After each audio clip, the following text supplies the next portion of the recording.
Tahukah kalian, saat detik-detik wafatnya, Baginda Rasulullah Shallallahu Alaihi Wasallam, tak cuma penduduk Madinah yang gempar, para malaikat dan alam semesta juga berduka menyaksikan wafatnya Nabi yang juga suri teladan umat manusia.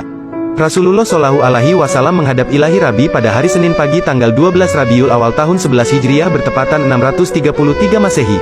Beliau wafat pada usia 63 tahun lebih 4 hari.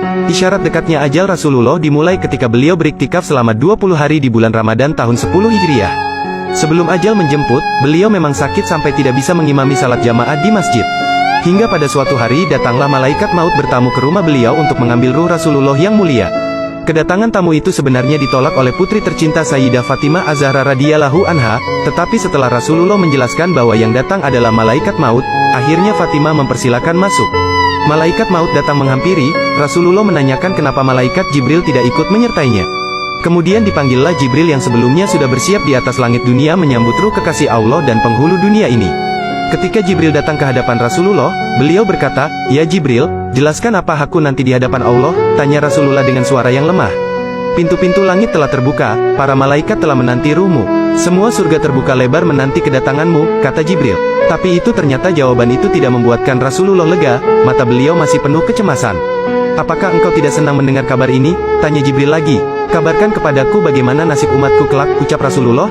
"Jangan khawatir, wahai Rasul Allah. Aku pernah mendengar Allah berfirman kepadaku, kuharamkan surga bagi siapa saja, kecuali umat Muhammad telah berada di dalamnya," kata Jibril. Detik-detik semakin dekat, saatnya malaikat maut menjalankan tugasnya. Perlahan ruh Rasulullah ditarik, nampak seluruh tubuh Rasulullah bersimbah peluh, urat-urat lehernya menegang. "Jibril, betapa sakit sakaratul maut ini," ucap beliau. Perlahan Rasulullah Shallallahu Alaihi Wasallam mengadu. Putri tercinta Fatimah pun hanya bisa terpejam, sementara Sayyidina Ali radhiyallahu anhu yang di sampingnya menunduk semakin dalam dan Jibril memalingkan wajahnya. "Jijikkah engkau melihatku, hingga kau palingkan wajahmu Jibril?" ujar Rasulullah pada malaikat pengantar wahyu itu. "Siapakah yang sanggup melihat kekasih Allah direnggut ajal?" kata Jibril. Sesaat kemudian terdengar Rasulullah mengadu karena sakit yang tidak tertahankan lagi. "Ya Rab, dahsyat niat maut ini, timpakan saja semua siksa maut ini kepadaku, jangan pada umatku," ucap Nabi. Badan Rasulullah mulai dingin, kaki dan dadanya sudah tidak bergerak lagi. Bibir beliau bergetar seakan hendak membisikkan sesuatu. Ali mendekatkan telinganya. "Uushikum bis sholaati, wa ma malakat aimanukum," peliharalah salat dan peliharalah orang-orang lemah di antaramu, ucap Nabi dengan suara yang amat lirih. Di luar, pintu tangis mulai terdengar bersahutan, para sahabat saling berpelukan. Sayyidah Fatimah menutupkan tangan di wajahnya, dan Ali kembali mendekatkan telinganya ke bibir Rasulullah yang mulai kebiruan. "Umati, umati, umati." Dan, berakhirlah hidup manusia paling mulia Rasulullah Muhammad. Kalimat kecintaan beliau terhadap umatnya, hingga beliau menginginkan semua siksa maut umatnya ditimpakan kepada beliau. Bukan hanya itu, ketika ajal sudah di tenggorokan beliau masih memikirkan umatnya, "Umati, umati, umati."